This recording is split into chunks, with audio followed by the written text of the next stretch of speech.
little hand says it's time to rock and roll.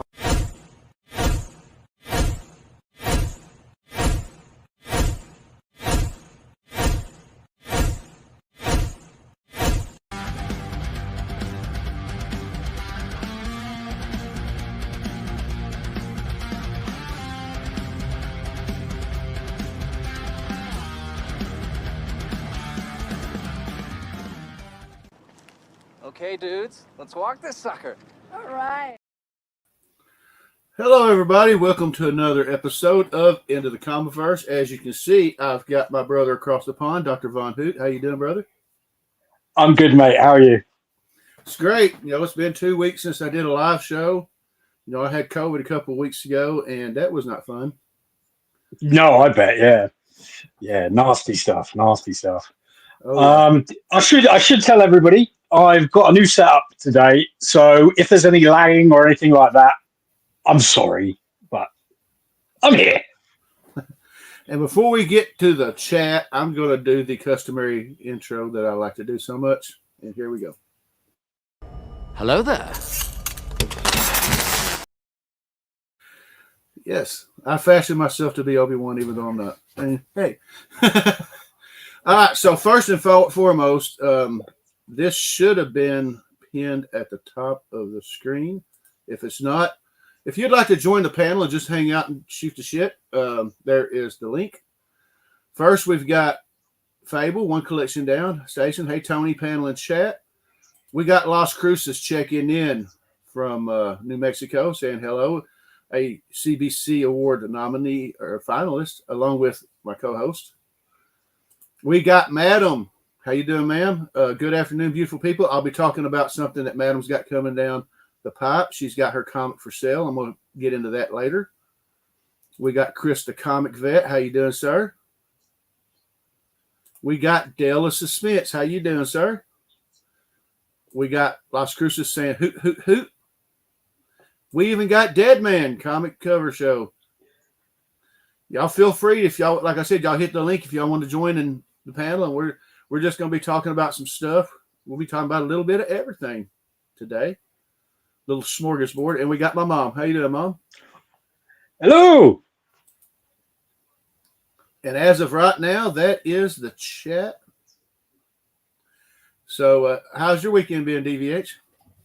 Yeah, I mean it's been pretty cool. I've just got done watching AEW All Out from last night, and it was absolutely insane. Honestly, they went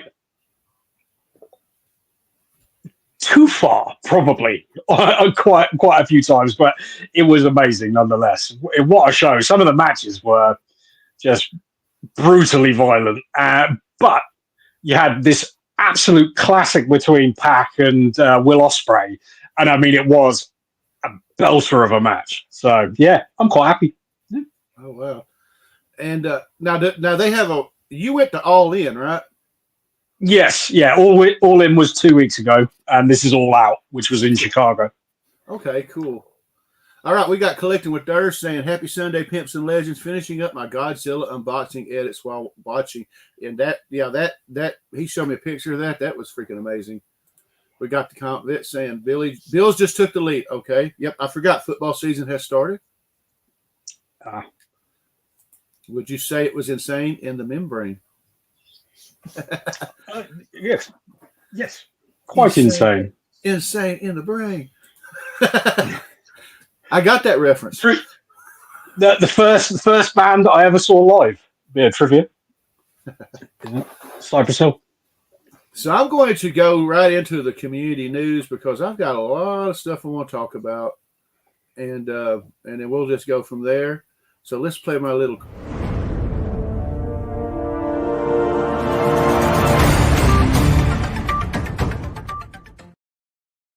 I just love that. It makes me feel dignified some way. Oh, it's very classy. I love it. All right, first off, right off the bat, hold on, we got another comment. Let's see what we got here. Okay, we got Eddie from the Bat Cave saying hi, everyone. Stepping in for a little bit to say hi. How you doing, sir? And okay, let's get on to business. First and foremost, the CBC Awards nominations are over. Time for the voting. you have until October 19th to vote for over 30 categories, the finalists of the CBC Awards. We've got one here as co-host, Las Cruces. We got a lot of good channels that deserve to be in the finalist spot. And I wish everyone the best of luck. And yeah, you got till October 19th to go and cast your votes, which I've already done. I did mine straight away because I knew if I thought about it too long, it'd become harder and harder to pick because there's so many great channels and so many people I really love like involved. You've got to do it straight away in my eyes. Oh, yeah. I waited a little bit because there were some I had to really think about. Some I didn't want to think. That's the thing. Some required no thought at all. DVH. Oh, sorry. That's very kind, sir. I only have one complaint. I feel like my nomination for Channel of the Year, Chris the Comic Vet, should have been a finalist, but I'm just saying it. Oh, he's got a great channel. Love the man. Wonderful. Hashtag only slabs.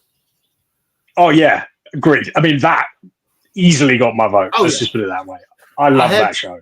I had to balance everything out between some of the other people I wanted to vote for that wasn't nominated in other channels. You know, like I voted for Trev. I voted for Only Slabs. I voted for, you know, there had to be a balance there, you know.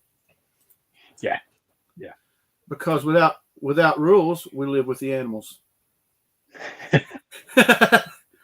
All right. So first off, before I get into any of the anniversaries or whatnot, I want to take this opportunity to say that Madam Blaster, our fellow YouTube community member, Madam, her comic Halloween, she has it for sale.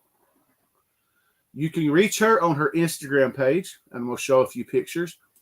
Now, you can get, she has 2 variant covers, these are the variant covers. Oh, cool. And you can get a package. You can get 1 comic for $10 each for each cover. You can get 3 photos for $10, and I'll show some of the photos. You can get a comic and 3 photos for $15, shipping cost included inside the United States. Now, for everybody overseas, I've talked to Stephanie. Now, everybody needs to be patient because this is new for Stephanie, and she's trying this out. So everybody be patient with her because this is her first time doing this kind of stuff. But for people overseas, if you're interested in getting a copy, you can message her on Instagram, and I'll have the link. If it's not on there already, I'll put the link to her Instagram in the description of this video. And if you're willing to pay the shipping, y'all might be able to work something out and get a copy. That's about the only way she's going to be able to do it because, we all know that overseas shipping can be a little expensive. Yeah, and I figure she's got some overseas fans that might want to get a copy of that book as well. I want the book. I want her to be able to sell every copy. It broke my heart. We did that show a while back with the creators of the comic and Stephanie on there, and the Kickstarter, and I funded it, and unfortunately, it didn't reach its goal. So I was a little heartbroken for her, and to see, I saw a video where she did a live, and it popped up, and I missed it, but I watched the replay where she was able to do it. And I was like, hell yeah, that is amazing. But here's some of the pictures. Cool. Here's some of the pictures that she's putting out for if you want the pictures. So yeah, let's take a minute, and if let's support Stephanie, and let's sell this thing out. I want her to be able to sell every copy. How limited is it? I don't know. I don't know how limited it is at all. I don't know how many copies she has. Okay. She may, as far as I know, she hasn't sold out yet, but Okay. And then, I forgot. Deadman said he just watched Chris's Spidey video. Just wanted to see how he tears apart JR. I haven't watched the video yet. He's got a video that he just did about how to make Amazing Spider-Man amazing, and I saw that as I was going on. And he said the link is in the description for Madam's IG. Thank you, Chris. Eddie ordered his, and she says, I probably have 25 left. So, So get on it. Is the if you want one, you better, or they will be gone. And I always like to try to support anything that our fellow community members are doing. I've got my copies ordered. They're cool. I'm waiting. I can't wait. And now let's get on to some other stuff. Now this is late. Everybody knows this, but this is the first time that I've been able to talk about it. Of course, by now everybody knows that after issue 24, Daniel Warren Johnson is going to be stepping away from the Transformers series. And instead of freaking out, for me personally, instead of freaking out that he's leaving after issue 24, I'm more like, okay, let's enjoy the 13 more issues we got coming. Yeah. Yeah. I mean, he's done a great job. There's no denying that. But it's not like there haven't been other good writers in the past writing Transformers. So, with the groundwork he's put in, I'm sure whoever they get next is also going to be able to, do well with it, because it is a great read. And if they keep the same tone, I think it'll work really well. Oh, yeah. One collection down going, no. How you doing, old boy? Comment, I'm sorry, but I'm freaking out, man. Hey, we got Pops Attic here. Greetings. How you doing, Pops? And I'm gonna take a minute and point out that Pops does a lot of Instagram sales for very fairly priced. Go check him out on Instagram. He sells a lot of cool stuff. I bought stuff from him. He's really awesome. Y'all go check it out. It's Mark's dad from Legion of Comics. Go check it out. I haven't ordered anything myself, but from what I've seen on his IG, very reasonable prices on stuff. Like it's a bargain city there. Yeah. My only complaint is Pops will put something on there and be like, cool, I'm going to get, oh, wait, damn it, it's already been claimed. Oh, well, I got to be faster. I think that's kind of on you rather than that's me. That's on me. And Chris says, unless he's taking over ASM, man, can you imagine Daniel Warren Johnson writing Amazing Spider-Man? Oh, dude, I would get back on there faster than. Why did you have to say that? Because it's not going to happen, and now I'm going to think about it forever. I'm sorry, I didn't mean to break your heart. One collection, Fable says, Kirkman is smart. He'll figure it out. Yes, he will. Yeah, absolutely. They're in good hands, and like 13 issues, we're basically only halfway through it. Okay, so I'm not going to panic until it comes to the end of that run, really. Oh yeah, and I'm going to take a minute and recognize a couple anniversaries that are near and dear to me that happened yesterday. Since I didn't have a live show yesterday, I wasn't able to talk about it. But first and foremost, one of my favorite ninja movies of all time celebrated its 41st birthday yesterday, and I'm talking about Revenge of the Ninja, starring Sho Kazuki. It is a very awesome B-rated movie, and I've got the let me make myself bigger. I've got the Blu-ray. I've got the poster, all that cool stuff. So yeah, that's pretty cool. What have you ever? I know you've watched them. We talked about it before, DVH. Out of the Ninja trilogy, did you say Ninja 3 is your favorite, or? Oh yeah, Ninja 3 I love. It's tremendous. See, I go back between Revenge and Ninja 3, and it's only just a few years ago that I realized Revenge is part 2, and how this. Yeah. To be fair, I need to watch them again. Like I only really remember 3. 3's the one that's lodged into this tiny little brain. So I remember in Enter the Ninja, the first one, we had Frank Nero as the hero, and Sho was the villain. But even as a villain, he still had some honor. That was rare. And then he, of course, he was the hero. He played a different character in Revenge and Ninja 3, but he was still the hero in both of them. That was pretty cool. And I mean, like I said, that going back to my childhood, that is one of my top ninja flicks. Anything with Sho, I love watching Sho. Fable says, I'd like to see him illustrate his last issue before leaving. Well, yeah. Yeah, that would be really cool if he just came back for the last one. Be nice. Yep. And for all of us gamers, especially 90s gamers, yesterday was the 27th anniversary of the release of this PlayStation 1 iconic classic, Final Fantasy VII? I never owned that game, but a friend of mine did, and he let me play as far as I think I got into the second or third disc. I can't remember, but then never got further than that. But I did love it at the time. It was amazing. I always remember back to the first time I played it. Now, I didn't play it right away. I think it was way later on before I played it, like 5 years before I started playing it. And my buddy let me borrow his copy. And I was playing the first disc, and I was like, well, this first disc takes forever.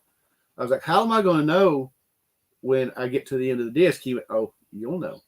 And I went, okay. Yeah. I said, all right. And then when because I was all like, yeah. And he said, so how, he kept asking me how my game was progressing. I said, well, I'm putting everything into Aerith. He went, oh.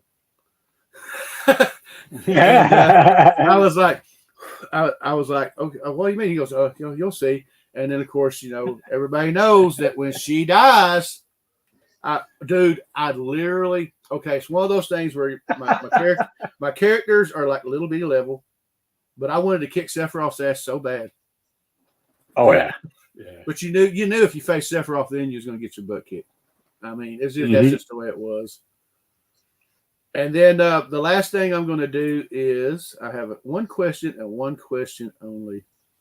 All right, we got Fable saying, I wanted that game so bad back in the day. I bought the Japanese version. Didn't know what was going on, but I had it. I was such an idiot. Nah, you weren't an idiot, man. I mean, that is a really cool collector's item at this point. But at the time, I suspect it was quite difficult to play when you couldn't understand any of it, assuming you don't know Japanese. No. Yeah, that would have been interesting to be like, well, I don't know what they're saying, so we'll just go with it. And yeah, I mean, there's a fair amount of dialogue in that game. That's an undertaking. So I only have one question. I usually try to do 5, but I can only come up with one. So I'm going to ask DVH in the chat. Feel free to respond. This is the one question for this week, and this is: name a movie with great music, an awesome soundtrack. Oh, I mean, there are so many. Do you mean score, or do you mean like licensed music? You see what I mean? I'm going to say either or, whatever you want. I'm going with licensed music. What I'm trying to do is sort of like nail it down a bit, because there are so many. Because you could go like Good, the Bad, and the Ugly for the Sergio Leone movie. Like for Ennio Morricone's score is just amazing. But then at the same time, Transformers the movie has one of the best soundtracks ever made because of how many cool tracks are on that. There's a lot. See, I was gonna go with just like you said, licensed soundtracks. Transformers the movie. You can't see it, but up here, the movie Trick or Treat that I love so well with the band Fastway doing the soundtrack. We've got Rad. I love that movie Rad. I love the soundtrack. We got a few people talking. We got Wellbore saying Forrest Gump. Pop says Somewhere in Time. We got KBDM. How you doing, sir? Saying Pulp Fiction. How to Wellbore as well. Of course, we got Fable saying Transformers the movie, 1986. I mean, come on, man. The iconic title theme from Lion. And that whole hell, hey, you cap off the soundtrack with Weird Al. I mean, come on, what is not to love about that? I mean, I tell you one that people don't talk about as much as they probably should is Karate Kid, the original. Yeah. That has an amazing score and has some really banging like 80s cheesy anthems on the soundtrack. Love it. It's great. Deadman says Kelly's Heroes. That theme tune is the Dogs with what? Dogs What's-Its. Dogs What's-Its. Okay. Pop says Streets of Fire. Manny says Flashdance and Saturday Night Fever, showing my age. Nope. And I'll even go one step further and say Top Gun and Footloose. Oh yeah. All excellent choices.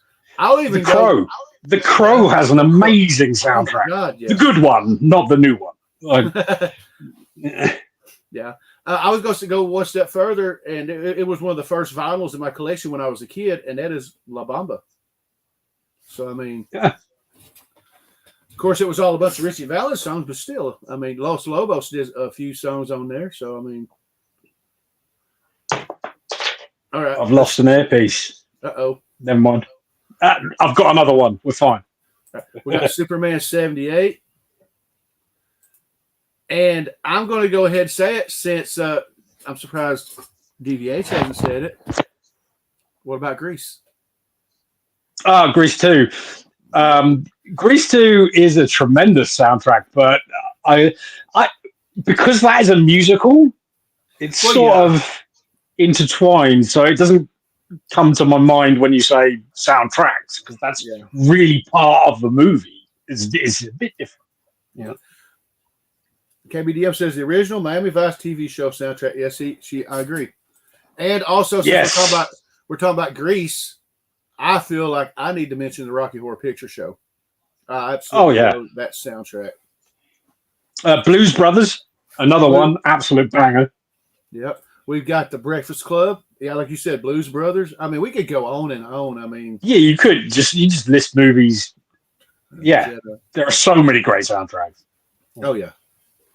I mean, and hell, even in horror movies, some of the horror themes, like Friday the 13th. Well, I got a couple of little stories about that. So in my professional life, I have to do patrols of the grounds at night, and I love to put a horror movie soundtrack in the earbuds when I do the rounds, because it's completely empty and it's just pitch perfect, especially when you get a nice fog.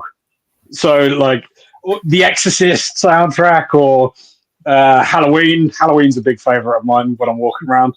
It's loads of fun. Some people think I'm a bit mad for that, but I think it's genius. It's very atmospheric. The other thing that I highly recommend everybody does is they get the soundtrack score to Con Air, the music from Con Air, the score, and do your shopping. When you're around the grocery store, listen to the theme music for Con Air, because nothing gives you the adrenaline rush of turning a corner to that music. All right, KBDM says Dazed and Confused. We got Wellbore checking in with the Prince soundtrack from '89 Batman. Yes. Oh yeah. Fable says One Collection Hellraiser. Yes. And Pop says that is hilarious. Now, as far as horror theme music, that may not be the whole album, but I think some iconic horror theme songs. I love the theme song for Phantasm.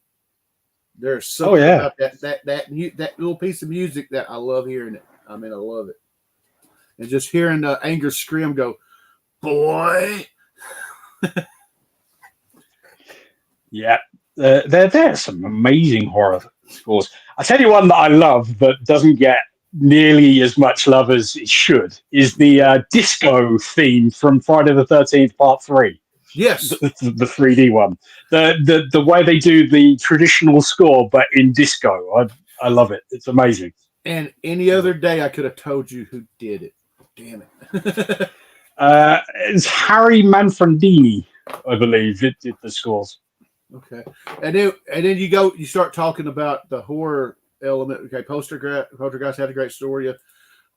Back another popular thing in the late '80s was when you had rock groups do theme songs for horror movies. You had Dokken do Dream Warriors for Part 3.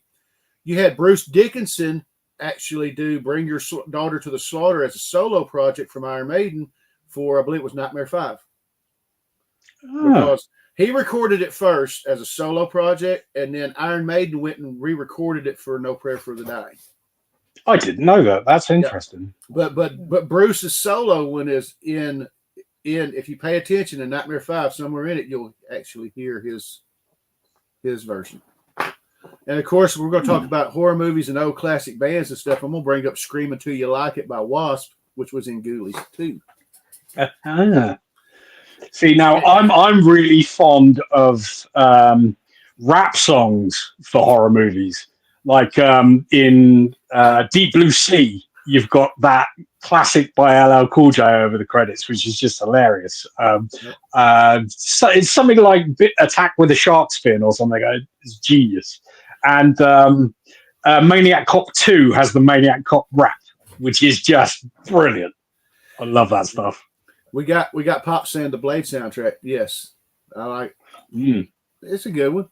And and Deadman says should not be forgotten the Magnificent Seven. Exactly. You start talking about Western theme songs, man. I love the intro to McClintock, however goofy it may be. Anything from Dean Martin that he sung into his Westerns were amazing. Oh, yeah, Nightmare on My Street by the Fresh Prince. I remember that. Yes. I used to have that 45 right next to my copy of Disco Duck. And in case you're wondering, Disco Duck is credited as being one of the worst songs of all time. Hey, I was little when I got that track, so I mean,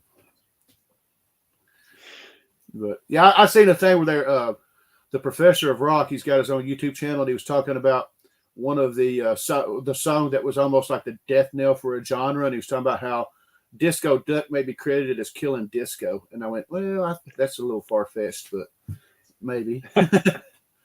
And what's funny is the guy that sang the song used to be a DJ in Memphis. Rick Dees. I sort of feel like probably disco didn't need a lot of help to die at that point. I mean, it wasn't exactly selling tickets at that stage, was it? No, Eddie, I hope you have a great night, brother. Good day, brother. And don't forget about Madam. Absolutely. Now, I pretty much blew through everything. Pun intended. Or not pun intended. So I'm just going to take a minute and I'm going to show off some of the stuff I've got this week from New Comic Book Day. And then I'm going to get into, you know what? Before I even do all that, I'm going to do something that I should have did the last show. Okay, so this is me being honest. You know, mistakes happen. The last show, I was supposed to do a Comiverse Community Shoutout.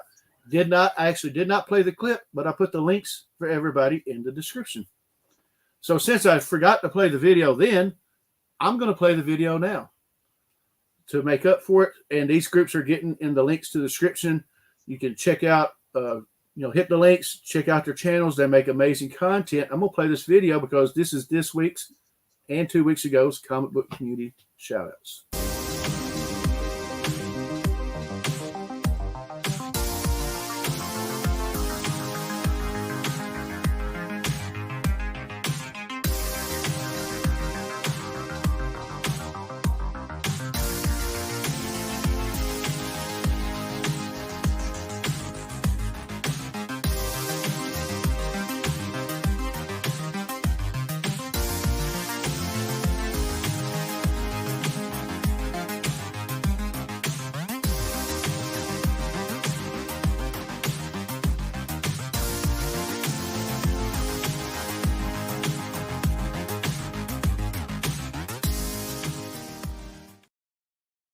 And Madam being one of the selections has absolutely nothing to do with the fact that I'm trying to sell her comic. That was just pure coincidence.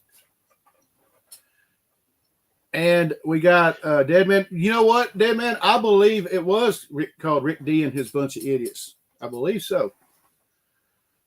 You're welcome, Fable. But I wanted to correct that oversight. Like I said, I meant to do it in the last show, and I went back and rewatched the show, and I went, I never did the shout-outs, and I had it ready. And I still had it in my queue, so let's get it done. So now I'm going to show off some of my new Comic Book Day pickups. Now, I had a lot. But so I'm only going to show a few things that I thought was cool. And I'm going to start off with a book that I showed last night on DVH's show, The Parliament of Mouths, which you should be checking out. When is it, DVH? In the UK, it's 10 p.m. on Saturdays. I don't know what that translates, though. Well, it's 4 p.m. Central here and 5 p.m. Eastern. Okay.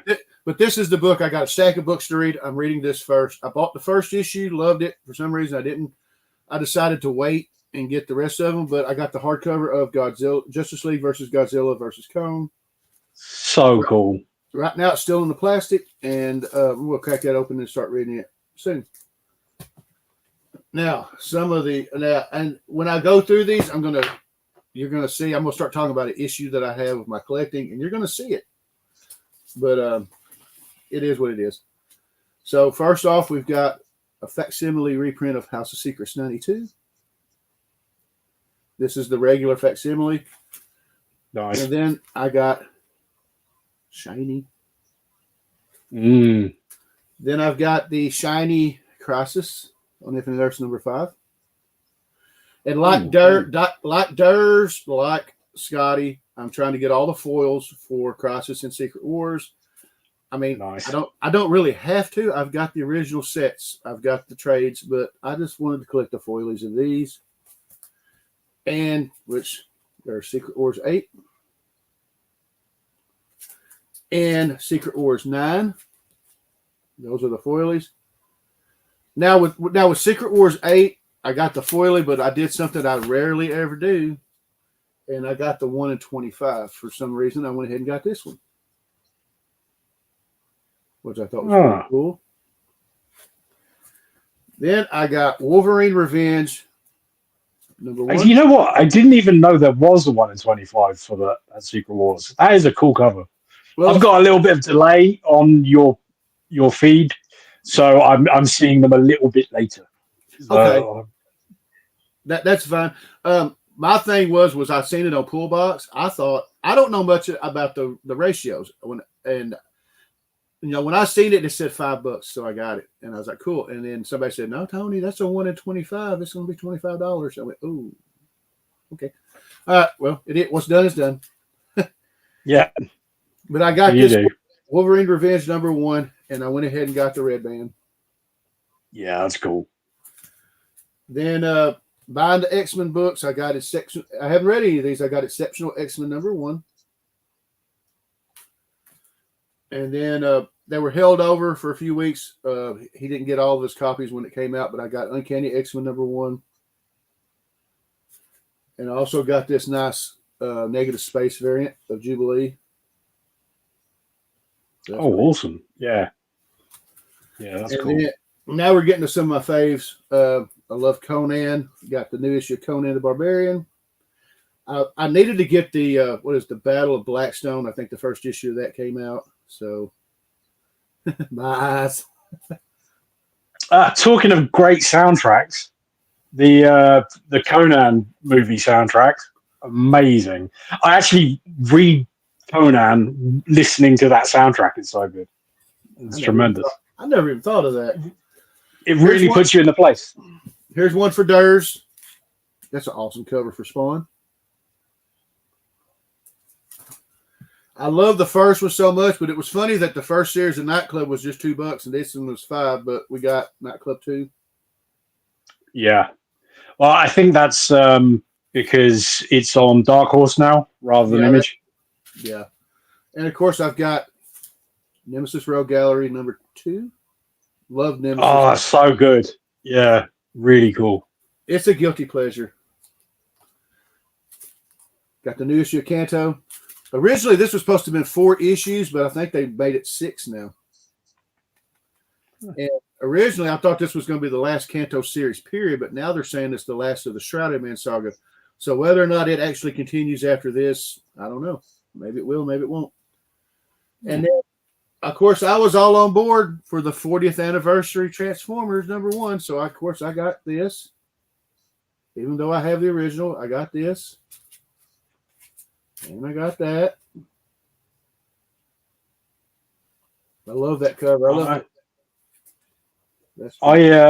I got that one, but I didn't go with the regular. I wanted the funny Megatron one. For some reason, I went ahead and got the regular one. I don't know why, since I already have the original, but I even got the. I can't draw, but maybe one of these days I can find somebody to draw on this for me, or sketch for me. I think I bought 6 copies of that. Oh, the really? blank. Yeah, because I need blank sketches for Transformers specifically. I just feel like I need them. Like I mean, it's going to cost a lot of money, but I need them. Yeah. And then I got, of course, the new regular series, Energon series of Transformers, and I'm going to end it with Jenny Frism variant of issue 40 of Something That's Killing the Children. Yeah, I only read the first volume of Something's killing the children. Is it still good? I love it. I mean, of course, I feel like I'm biased. I love anything that has to do with Erica Slaughter. And coincidentally, I did drop House of Slaughter, which I'm going to pick up whatever I don't have in trade. Which brings me to the thing I was going to talk about. With me having a limited budget, I'm overreaching a lot. So I decided I went in today. I went in Friday and checked. I have an LCS list what they have written down that I collect, and then I have what's on my pull box. So I had to make them both the same, if that makes any sense. And effectively now, with the exception of Secret Wars full and Crisis full, I cut all my DC and Marvel. And the reason being is I got one paycheck coming in right now in the family. Yeah. I got to budget everything, and I have the apps for Marvel and DC. All I got to do is wait a few months if I want to read them, and that's all I really want to do is just read them, and I'll have them. So, and then if it's a story I really like, I'll just go get the trade. You know what I mean? Yeah, yeah. But there are. I mean, really, you could just rely on the apps, and then if there's a cover you like, maybe you seek out the cover, or if there's one specific arc, you can just get the trade in the future. You know. Well, I had to really come up with some new ground rules, as you can see. That my biggest problems was going after variants, unless it's just something I really like the Wolverine #1, for example. I got both of them when I only probably really need to get one. Yeah. And of course, the Transformers, it was the 40th anniversary, so I splurged on that a little bit, But I'm trying to rein it in. And of course, I'm going to keep the Spawn, the main four, what I call the main four, which was the Gunslinger, the King, Spawn, and the Scorch. I'm going to keep something that's killing the children. I'll always have Kanto. I'll always have Conan and anything Energon. I figure that's it. But that's just me, What do you think about it? I think I'm in a fairly similar situation in that I should probably do that. But I can't bring myself to it. Well, I do try periodically to shrink the pull list down. I used to buy multiple copies of stuff as well, and I don't know why I did that. It's just wasting money, really. But then it kind of came down to the fact that the place I bought it from here didn't do a particularly good job in keeping all the books in good condition, so I figured I'd have two of them, and one of them will be good in the end. But yeah, I understand completely, because when you're on like a budget, you have to bring it down to the must-haves, as it were. And I concur. Those titles are all the ones that I would probably lean towards as well. And I'm not saying nothing bad about Marvel or DC. They put out some good stuff. I love the Ultimate stuff, but to me, that's something I could either read when it comes out on the app or the trade. I don't necessarily have to have a physical copy. And plus, I see myself as me being an older guy. I want to free up money so I can go buy the back issues that I've been wanting.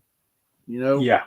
I want to save up some money. I mean, Ultimate Spider-Man, for instance, I think will probably read better in a trade anyway. I mean, it's because it's quite wordy. There's a lot of sitting down and talking and stuff, but it's amazing. Don't get me wrong. It's one of my favorite things that they've done in ages.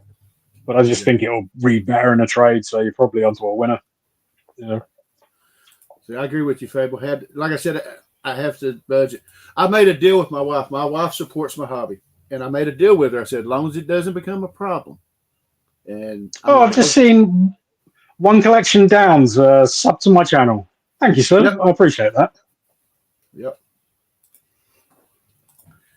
And like I said, I always made a deal with her. Said as long as it don't become a problem. But but I'm gonna tell you right now, by cutting all Marvel and DC, I probably saved about $100. So I mean, wow, yeah. So that does the job then, yeah. Yeah, I could go because here lately I've only been able to go once a month, which is why I got the giant stack. And just by doing that, I can wait a month and still go in my LCS, and it'd probably be about $40.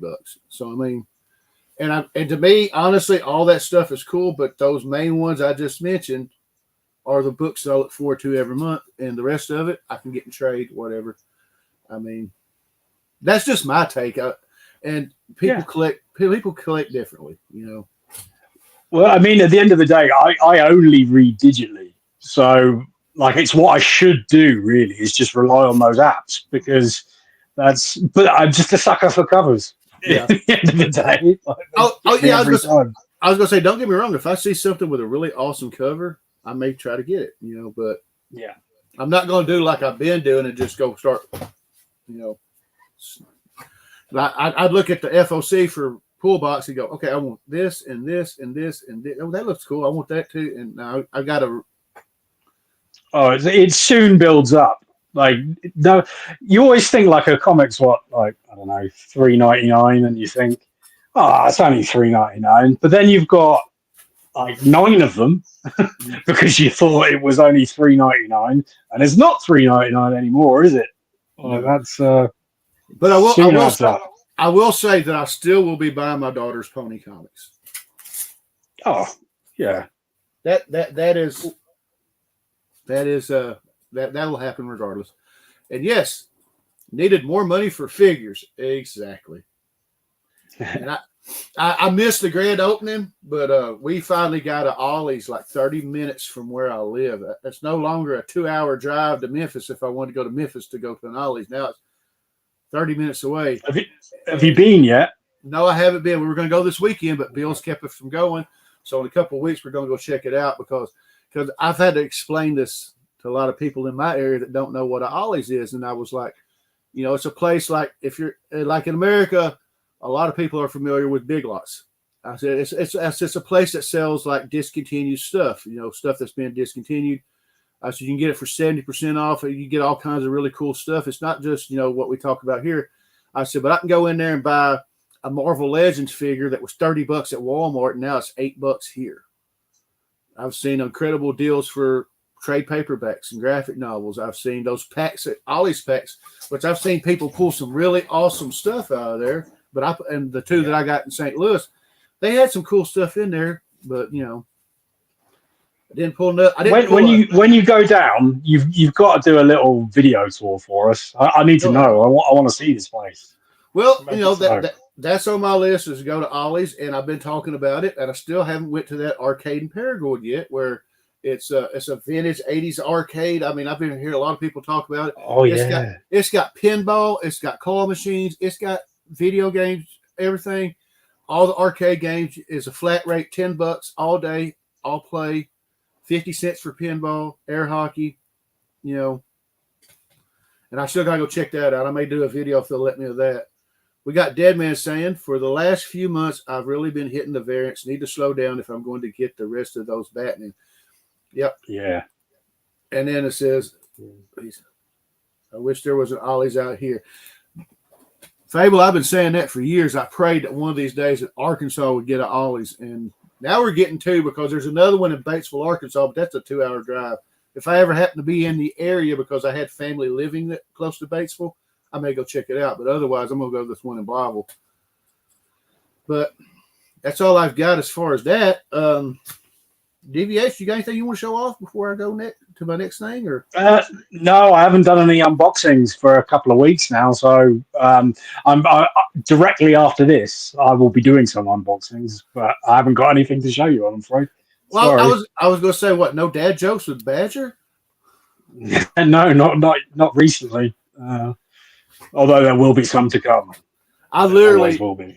I Googled, I found a thing that said 256 dad jokes on Google, and I bookmarked it because in our team meetings at work, sometimes in our team meetings at work now, they're like, okay, Tony, you got a dad joke? And I'm like, oh, hold on. Okay.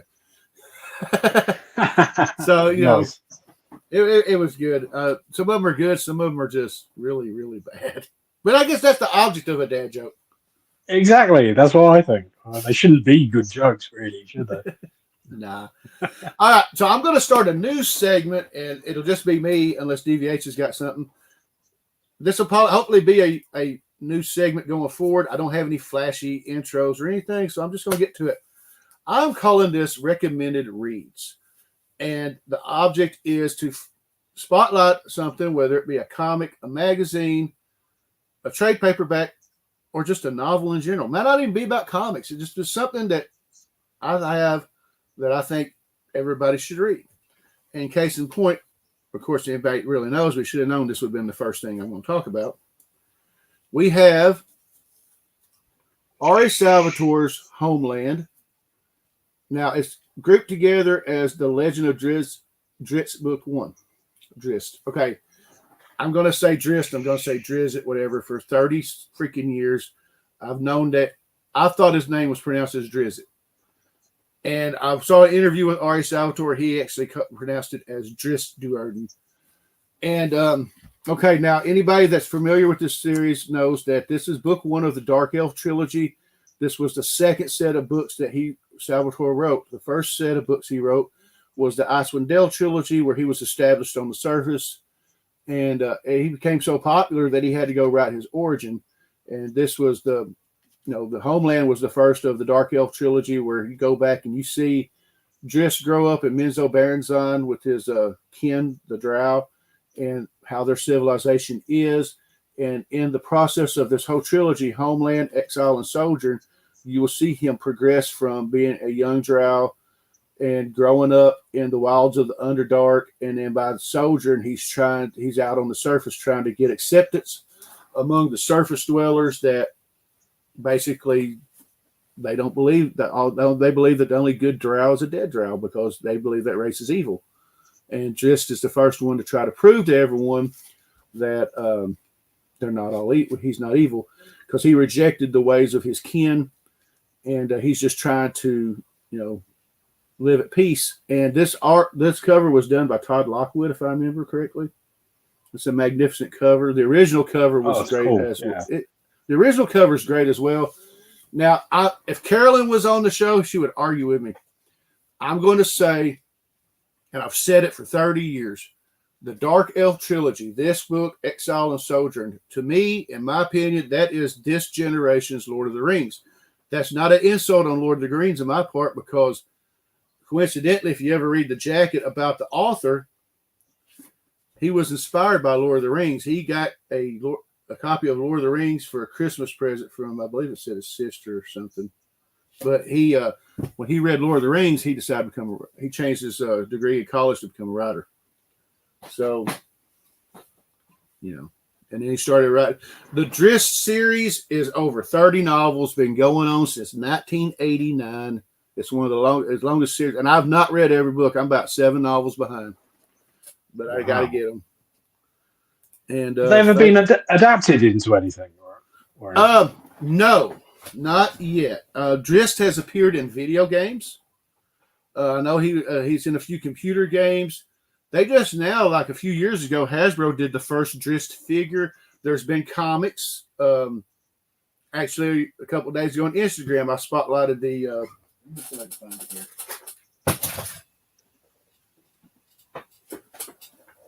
here. They have a trade paperback for, Homeland. They have a trade paperback for the Icewind Dale trilogy, the Dark Elf trilogy, and a few others before the company folded. But yeah, there's been comics. He's very particular about the property, about who is going to do what. He wants to make sure it's not going to be done carelessly. So it's like his baby. And Fable mentioned, Tony, did you ever play Kingdoms of Amalur? Yes, I have it on Xbox 360. And yes, R.A. Salvatore wrote the story for the Kingdoms of Amalur video game. That is correct. R.A. Salvatore is like my favorite author ever. Like when I started wanting to write, it was reading R.A. Salvatore that inspired me to write. And I'm like, but my biggest problem is procrastination. I've got all these ideas here. I got to get on paper.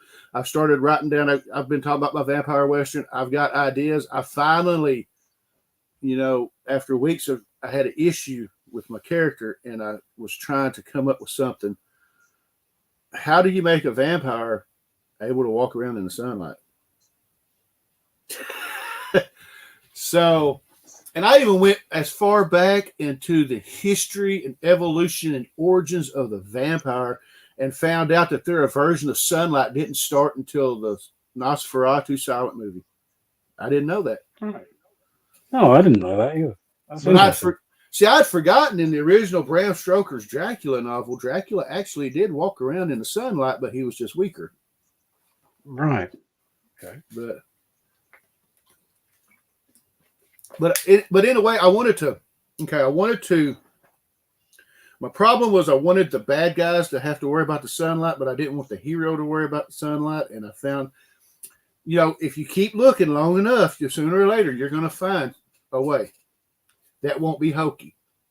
And that was the main thing. I wanted it to make sense, and I found something that made sense. So when I tell the story of the Drifter, that's what I'm calling him, is the Drifter. He's just a guy that walks around. He's just a guy in the Old West. He's helping people, but he's also trying to find the people that killed his family and turned him into a vampire. So, interesting story. And that I'm not going to try to talk too much more about it until I actually start having stuff, written out. I've got ideas in my head. I've got one scene playing in my head in the bar, all kinds of stuff. Nice. Yeah. But, man, that's all I've got, except for the fact that all I've been watching this week is Hercules and Xena. Oh, yeah. Yeah, you said. Yeah, as I walked back down memory lane, I started going back, growing up in the 90s, I had 4 shows that I watched religiously, and that was Renegade with Lorenzo Lamas. And I love Renegade. And Branscombe Richmond, he played Six Killer. Love Branscombe Richmond. He's a really awesome. Yeah. Didn't know he was Hawaiian, but apparently he's Hawaiian. Yeah. But because Branscome's that guy that if you watch a lot of the 80s horror movies like Never Too Young to Die, Hard to Kill, he was in Hard to Kill. He was the last guy that died in Hard to Kill, the one that they threw the mask on. He's in loads of stuff. He's in action movies left, right, and center. Yeah, he got around. He's kind of like that other guy they call the henchman guy that was in Die Hard and all the other movies. The Asian guy. Yeah, similar. Yeah. I'm watching Hercules. I have the sets on DVD for both Hercules and Xena, and I've been watching them on Amazon Prime. But going back to that though, the 4 shows I watched was Hercules, Xena, Highlander, and Renegade. Never missed an episode of Highlander the series. I loved it. But I've been going back and like Hercules, for example. I've watched the movies. There's 4 or 5 movies that you watch. And I only watched one because I've watched the other ones. I didn't really want to watch all of them again. I just watched the one I really liked, which was Hercules and the Amazon Women. Go figure. And then I watched the whole 13 episode first season. And then when I started season 2 of Hercules, I started watching season 1 of Xena because story-wise, that's how you do it, because Xena first appeared in episodes 9, 12, and 13 of Hercules as a villain. And you see her metamorphosis in those 3 episodes. And now tonight, like I said, I'm watching 1 episode of each every night. And tonight, I'm with one of my favorite episodes that doesn't involve Callisto. I love Callisto. I'll get to her later on. But tonight's episode is The Reckoning, which is the first appearance of Ares. More importantly, it's the first appearance of Kevin Todd Smith as Ares. And it's a little heartbreaking for me now that he's gone to realize that if they ever remade Xena, they'll never find somebody to play Ares like Kevin Todd Smith did. Mm. Yeah. He was an amazing. I mean, because if you're watching it, and this is the great thing, you'll see this a lot in Hercules and Xena. Like Lucy Lawless, when she first started playing in Hercules and the Amazon Women, she played. I can't remember. I want to say the character's name was Lisa. And then the first season of Hercules, there's an episode where she plays a girl named Lila. She's a girlfriend of a centaur named Derek. And then she plays Xena. And then later on in Xena, she plays like, I don't know how many lookalikes. She plays like a virgin priestess. She plays Meg. It's just. But Kevin Smith, for example, he played Iphicles, Hercules' brother, in a couple episodes. And then he played Ares. You had Carl Urban. You had Carl Urban that played Cupid, and then he played the role that he's known for in Xena, which is Julius Caesar. So But you had a lot of people playing different roles, and it was pretty cool. Some of them were Now pretty you cool. mention it, it does. I wonder why they haven't tried to reboot either Hercules or Xena. Well, they tried a few years ago to reboot Xena, and then it didn't go anywhere. I believe NBC or somebody had ordered a pilot, and then nothing happened. Oh, right. That's a shame. Because when I heard about the pilot, them maybe remaking Xena, I was like, well, her story was kind of already done. There's a beginning and an end. I never understood how it ended until a few years later, and then I was like, okay, I finally understood the ending. But that was my thing, Kevin. The characters that are gone that you can't, like, how are you going to find somebody that played Ares like Kevin did? I mean, and it's also it would have to be a complete reboot. Yeah. Like you couldn't. Yeah, I just don't think it would work if you tried to bring the old back now. And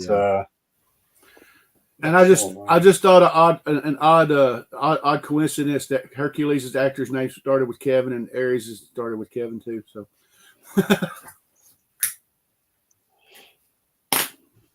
And there's a lot of great episodes. Some of my favorite episodes, of course, is The Reckoning with Ares. I love the ones where Callisto shows up and they go back in. She goes back in time to kill Hercules before he was born, and Hercules is trapped in a middle dimension with the Sovereign, which is his evil twin from another world. And you get to see some really cool stuff. And Callisto, okay. It doesn't start out that way, but later on you'll start hearing that Zeus makes a rule that no god can kill another god. And Ares is always trying to work his way around killing Hercules, but he can't do it himself.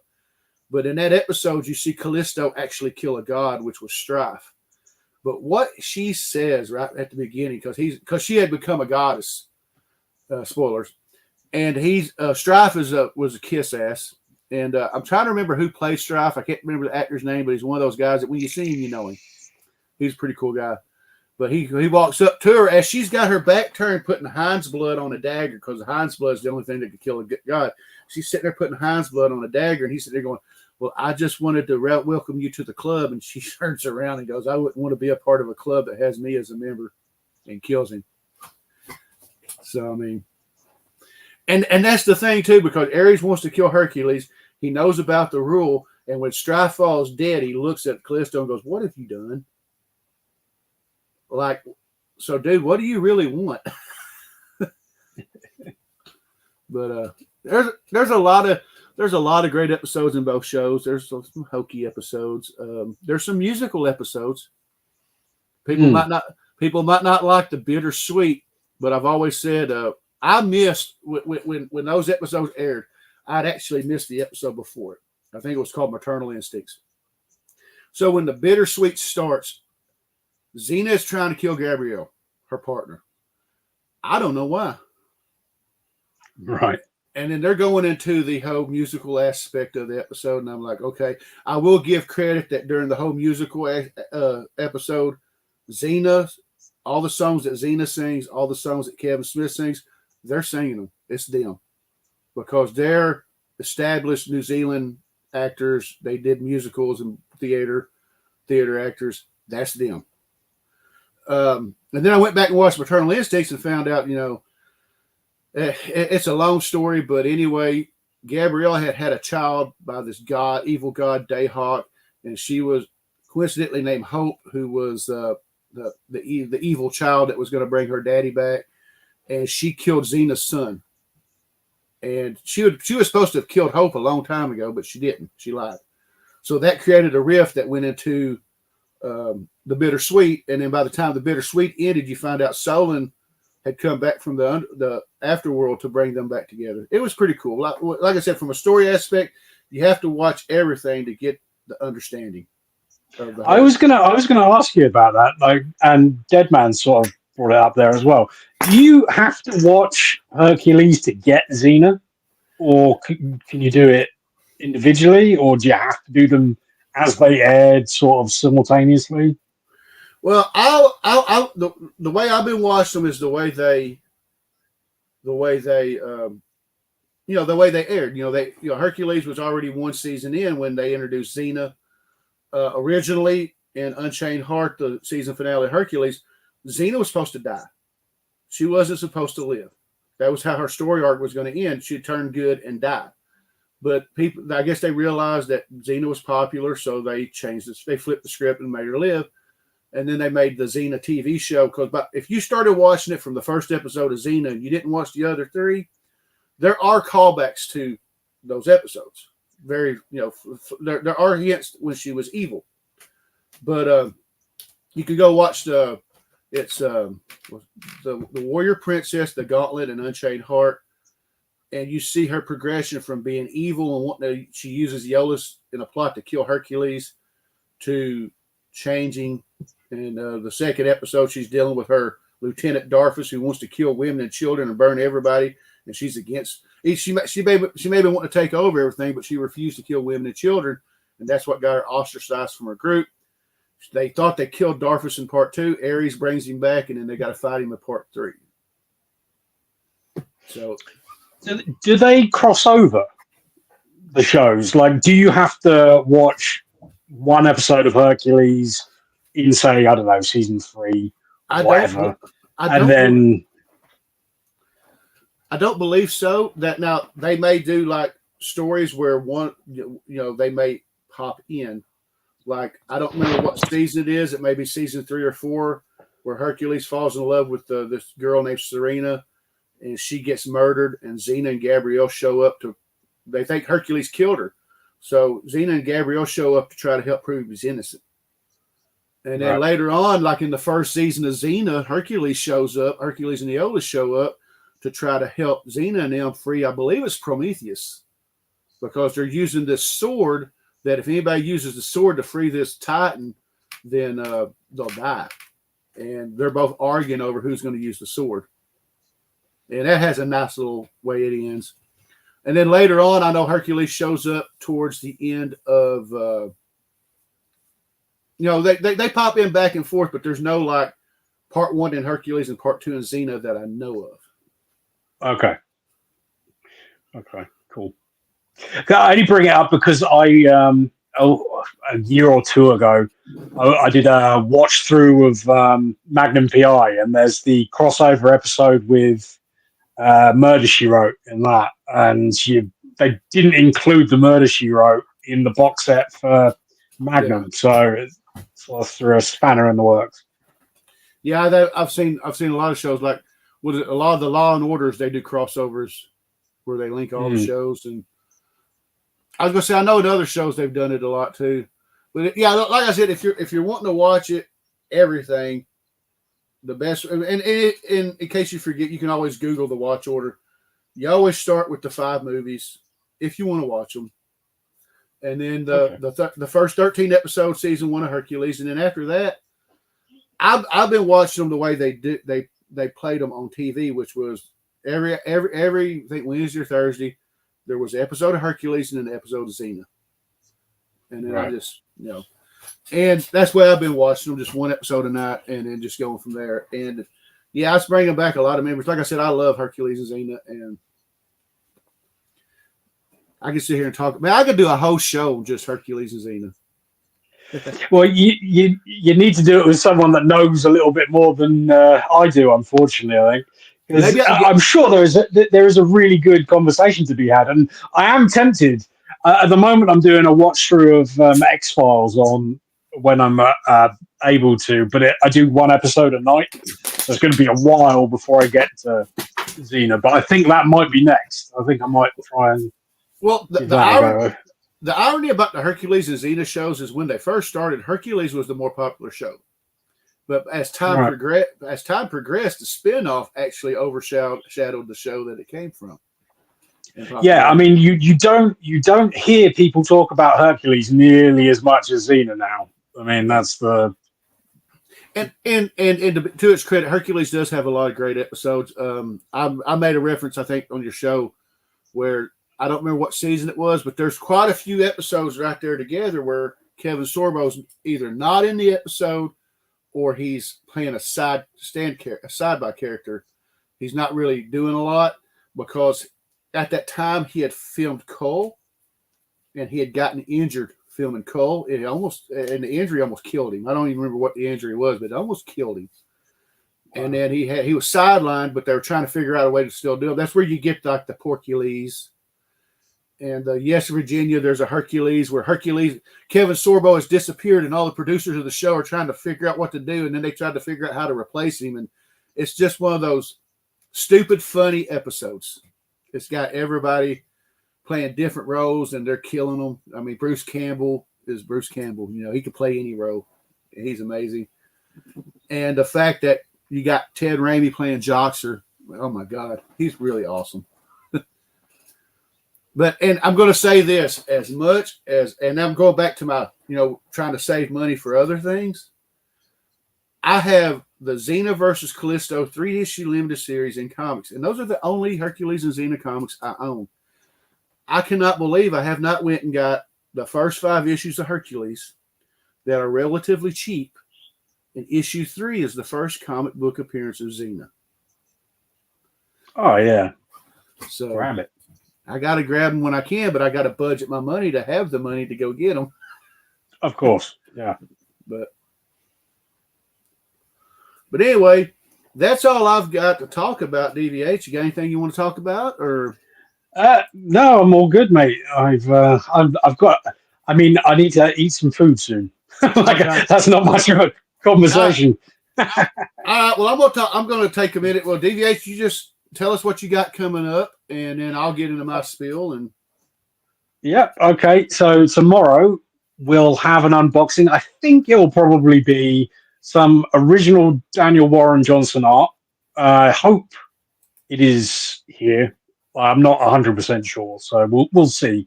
And then maybe Wrestle Crate unboxing on Friday on my channel, and then Saturday night the Parliament of Mals will return 10 p.m. UK time, 5 p.m. Eastern. It's funny you mentioned the Wrestle Crate because I've seen that pop up on my Instagram, and I was looking at it and I went, "Oh, that sounds like a good price." And I converted how much it would cost from UK to dollars, and then I went, but it doesn't say how much it would cost to ship it. And I went, yeah. So but because I've seen you pull a lot of amazing stuff out of that Wrestle Crate, and I'm sitting there going, "Oh man, that is cool." How you doing, John? Yeah. There is one American equivalent. I think I want to say it's called Pro Wrestling Crate. I might be wrong.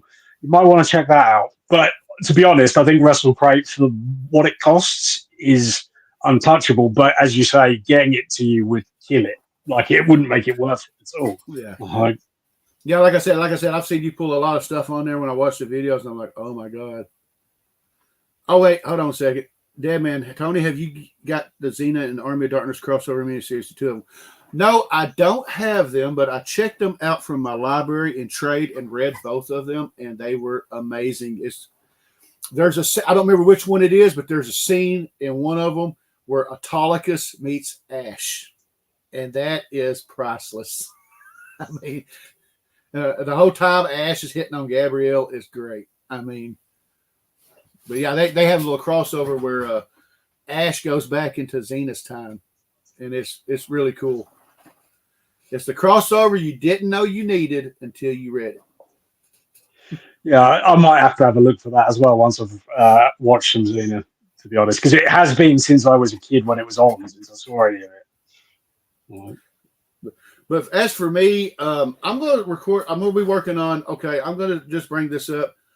This morning, I dropped the new comic Spotlight, which was Batman #1 from 1940. It was hard to believe it's been 2 months since I did my last Spotlight, but I finally did another one. I'm going to try to get back to a regular schedule because the next one I'm going to do, I always do first appearances, deaths, stuff like that. So next, I'm just going to do a Spotlight on a comic that I really, really love, and that is the Lobo Convention Special. I don't know what it is that makes me love this comic so much, but I absolutely love it. It's probably one of my favorite Lobo stories ever. And I haven't read a lot of Lobo stuff, so that's not really saying a lot. But I love that one. I love the Lobo Paramilitary Special with the Easter Bunny and all that. That's pretty cool. But as for me, I'm going to be filming, hopefully in the next few days. I'm going to start a new series where I've got a lot of figures in box that I'm going to start opening. And so I'm going to do some figure unboxings. I'm not going to open up everything I have because there's just some figures that I want to keep sealed. But I'm going to unbox some of them and show them off, talk about them a little bit. And then I'm going to be working on that spotlight. Hopefully it'll be out next Friday. Fingers crossed.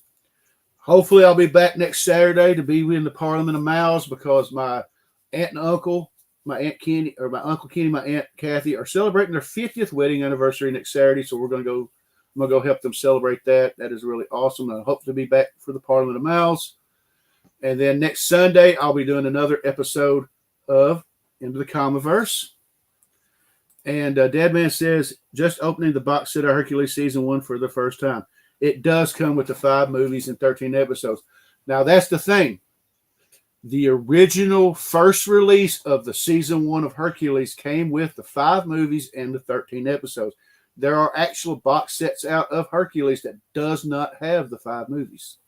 I've noticed that. Oh, so Deadman got lucky and got the right one.